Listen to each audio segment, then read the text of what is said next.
ibihe byiza amahoro y'Imana nongeye kukwifuriza kugubwa neza aho uherereye hose mu isi.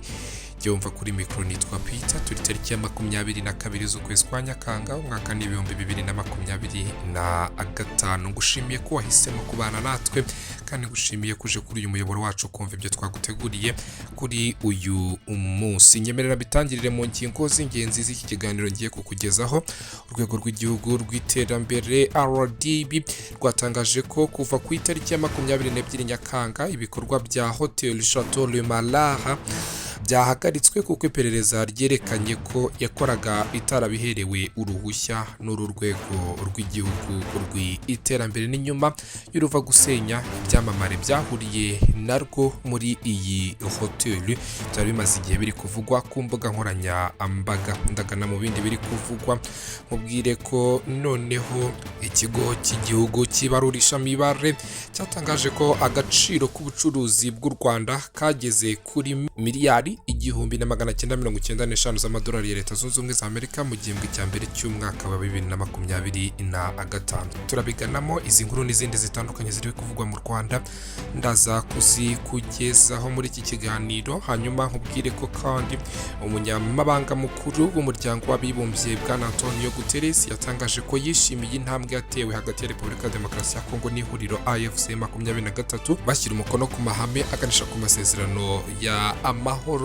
Ndajya mu burasirazuba bwo hagati nkubwire ko noneho ku nshuro ya mbere igisirikare cya Israel cyohereje ibifaru mu majyepfo n'uburengerazuba bw'umujyi wa Deri al-Balaha muri Gaza, kigaragaza ko hahishwe imbohe z'abanya Israel. Izi nkuru n'izindi zitandukanye nibuzijyane no mu gihugu cy'Uburusiya. Nkubwire ko ingabo z'Uburusiya ngo zatangaje ko igisirikare cyabo cyaraye kigabye ibitero simusiga ku ruganda rutunganya ibikoresho bya gisirikare n'ibibuga by'indege z'intambara mu gihugu cya Ukraine. Iyi ntambara ikomeje gufata indi intera. Reka nitse gato hanyuma ngaruke tubyigiramo ku buryo burambuye iki kiganiro na aguteguriye.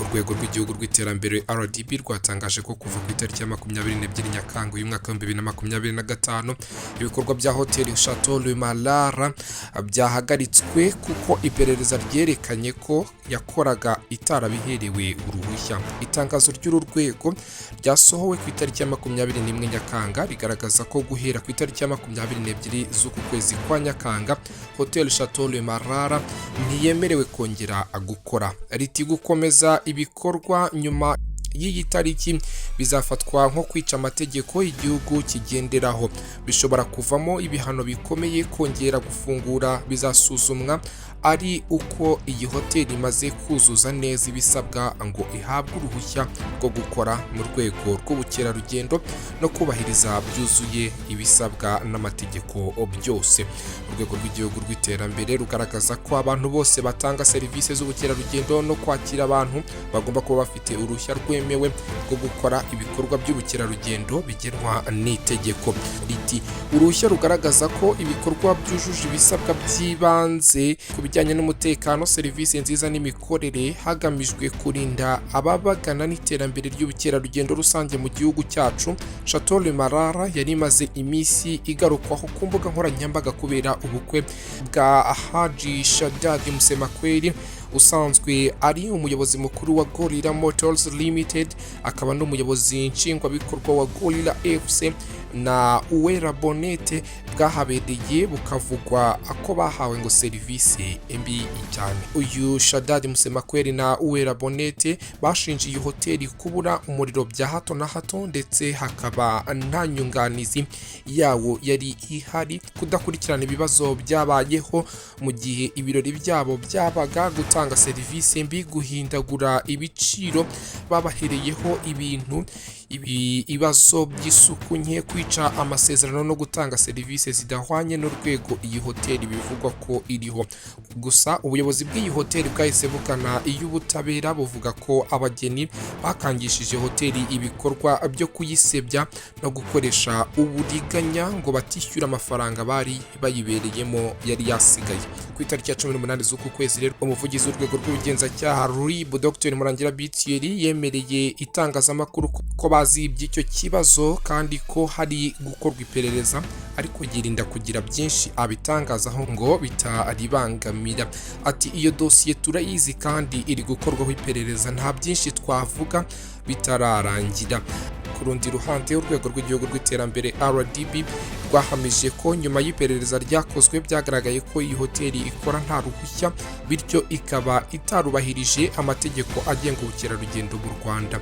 RDB yahamije ko ikomeje kurengera ubunyangamugayo, umutekano n'ubunyamwuga mu rwego rw'ubukerarugendo no kwakira abantu mu gihugu cy'u Rwanda. Ngayo nguko ni inyubako y'amabengeza nk'uko igaragara, ifite ibyumba bigera kuri 20 birimo n'ibyumba by'abiyubashye, birimo n'abami n'ibikomangoma bashobora kuraramo muri iyi hoteli yubatswe neza mu nkengero z'ikiyaga cya Kivu mu karere ka Karongi. Mpindure ingingo, ikigo cy'ibarurishamibare mu Rwanda cyatangaje ko agaciro k'ubucuruzi bw'u Rwanda kageze kuri miliyari 1,995 by'amadolari ya Leta Zunze Ubumwe za Amerika mu gihembwe cya mbere cy'umwaka wa 2025. Raporo ngaruka gihembwe y'iki kigo yasohotse ku itariki ya 21 Nyakanga igaragaza ko muri rusange ibicuruzwa bikomoka mu Rwanda byoherejwe mu mahanga byari bifite agaciro ka miliyoni 480.82 by'amadolari ya Leta Zunze Ubumwe za Amerika, mu gihe ibyinjiye mu gihugu byari bifite agaciro ka miliyari 1,379 by'amadolari ya Leta Zunze Ubumwe za Amerika. Ugereranyije nuko byari bimeze mu gihembwe nk'iki mu mwaka ushize, agaciro k'ibyoherejwe mu mahanga kiyongereyeho 11.40% muri iki gihembwe cya 2025, kagabanyukaho 29.2% ugereranyije n'igihembwe cya kane cyo mu mwaka w'ibihumbi 2024 ushize.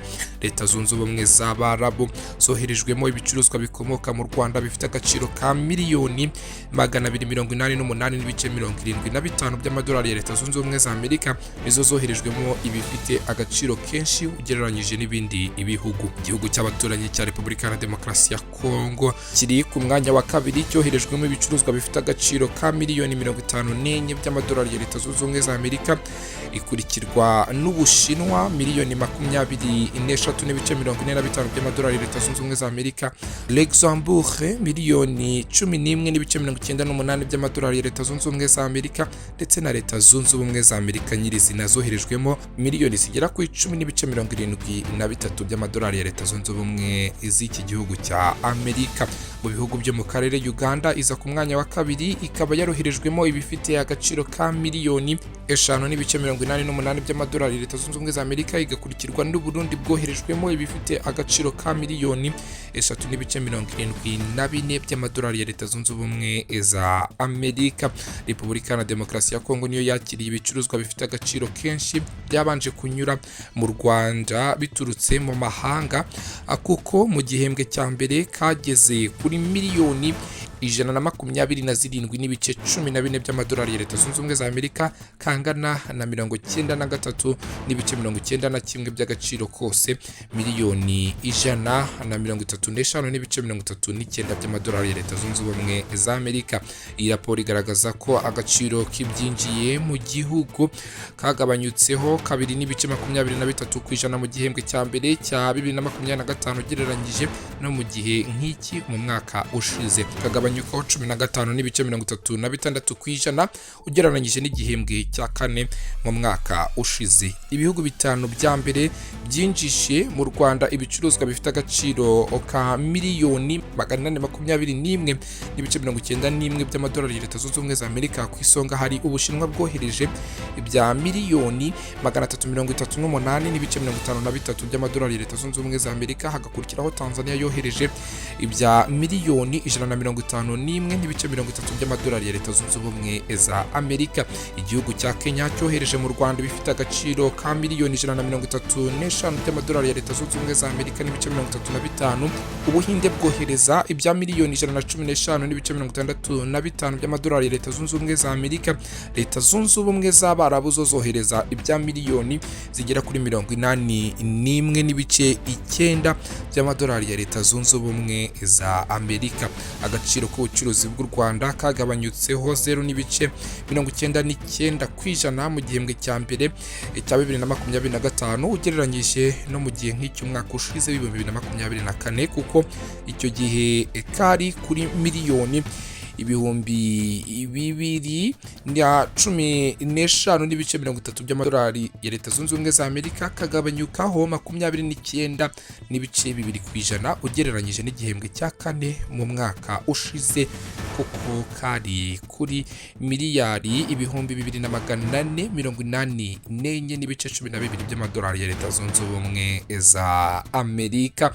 Ngayo nguko mu bijyanye n'ubukungu. Mpindure ingingo nerekeze kubiri kuvugwa mu karere ka Kamonyi. Ikamyo yavaga mu mujyi wa Kigali yerekeza mu karere ka Muhanga yakoreye impanuka ku iteme rya Kayumbu riherereye mu karere ka Kamonyi, igonga abantu bari bahahagaze bategereje imodoka zibatwara. Umwe ahita yitaba Imana, abandi 11 barakomereka.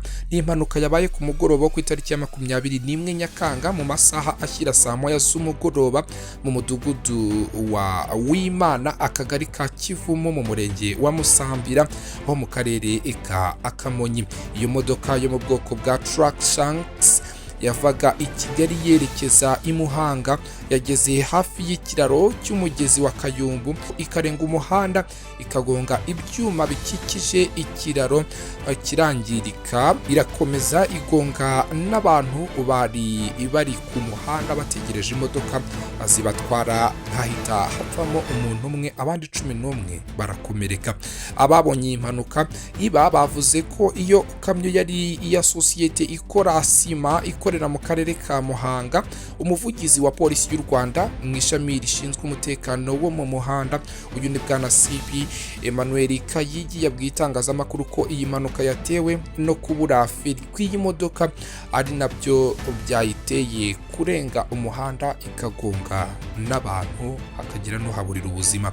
Ati umurambo wa nyakwigendera wajyanwe mu bitaro bya Kabgayi, naho abakomeretse bajyanwe mu bitaro bya Remera Rukoma, abandi bajyanwa mu bitaro bya Kabgayi. Ngayo nguko twihanganisha umuryango wabuze uwawo ndetse n'aba bakomeretse, tubasabire ku Mana gukomeza akoroherwa. Nyemerera nitse gatoya hanyuma ngaruke twerekeza kubiri kuvugwa hanze y'u Rwanda. Turabihera muri aka karere k'ibiyaga bigari, tuze kugana no hirya cyane y'imipaka ya Afrika ku ruhando mpuzamahanga.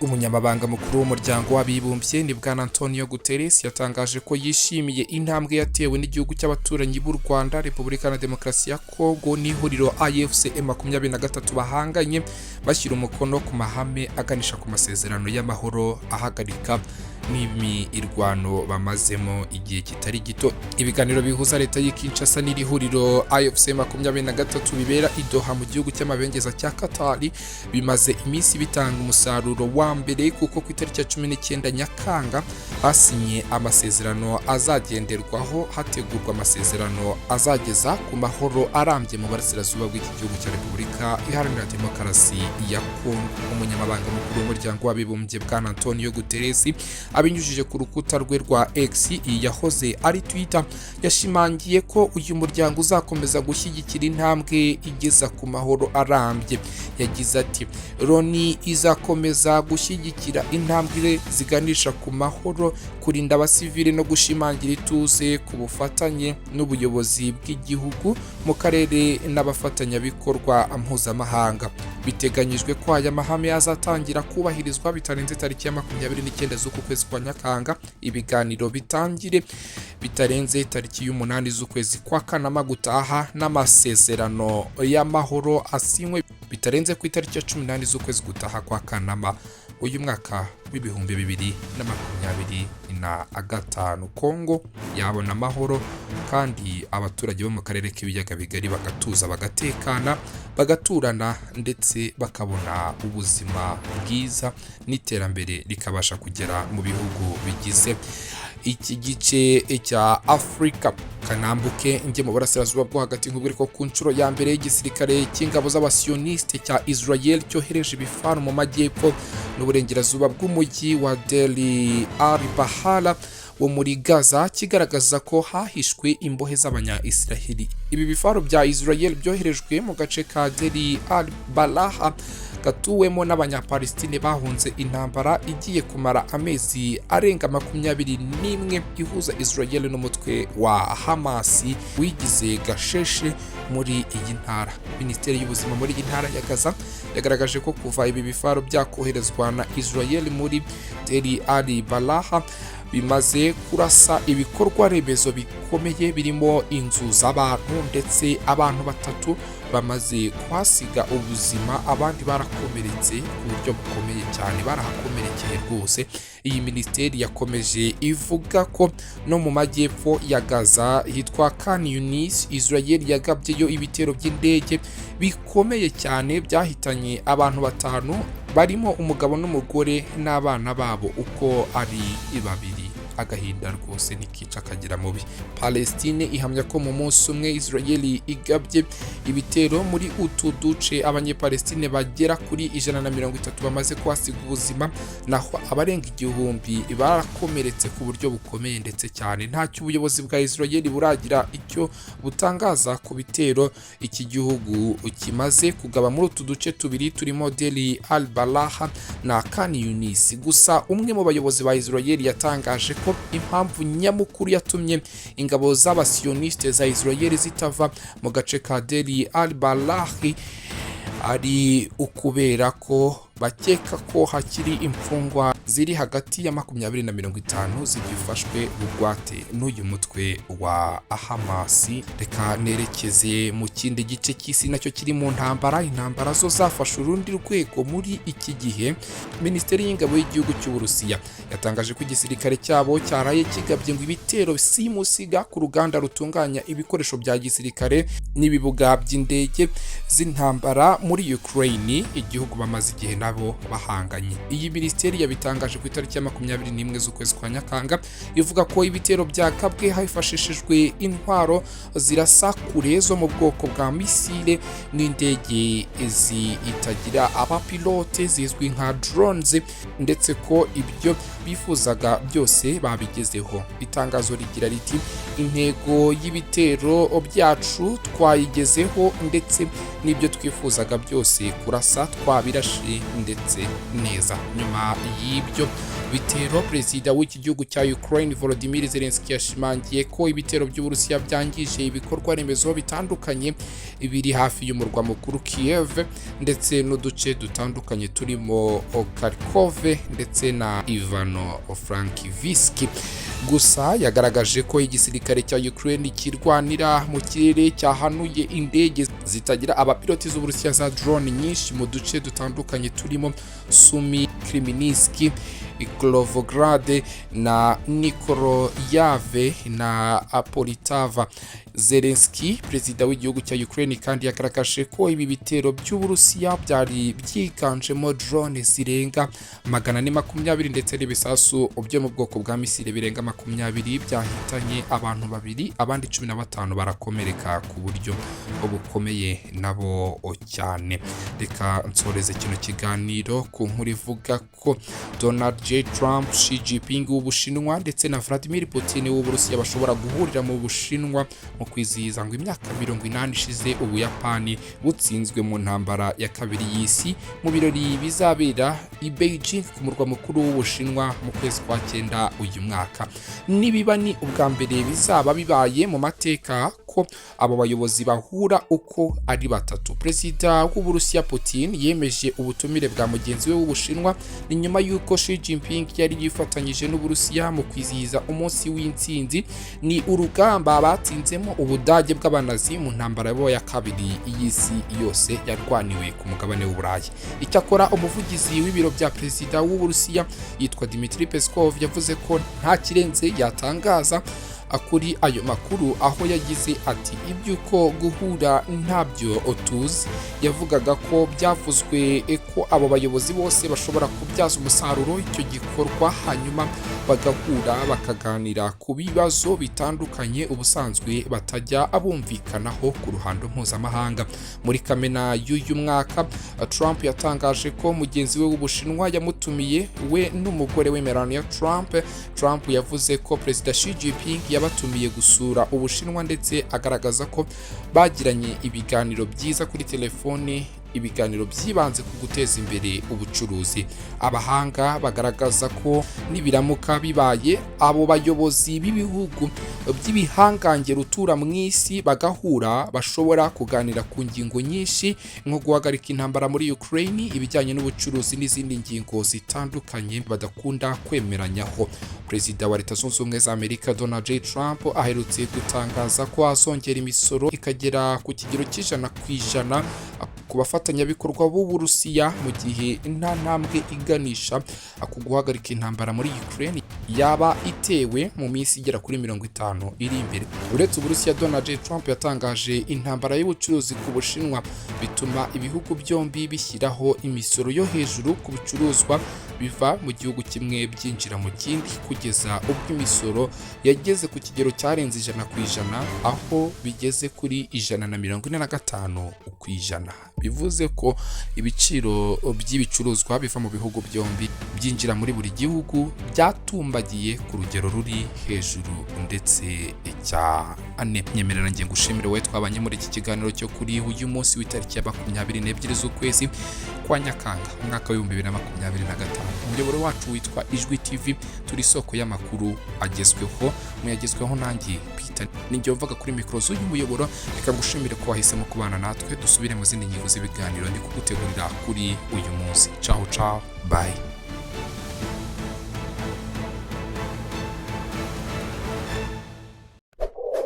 Kefa Advert Producer, gukorera advertisement, kwamamaza bivuga kuri business yawe na documentaire zabiza ubuhamya bwawe cyangwa ku cyari cyo cyose ushaka gukoreraho mwijwi ryiza ry'umwimerere bya kinyamwuga. Nyandikira kuri WhatsApp cyangwa umpamagare kuri nimero zikurikira 0782 89 24 78. Advertise with me professionally.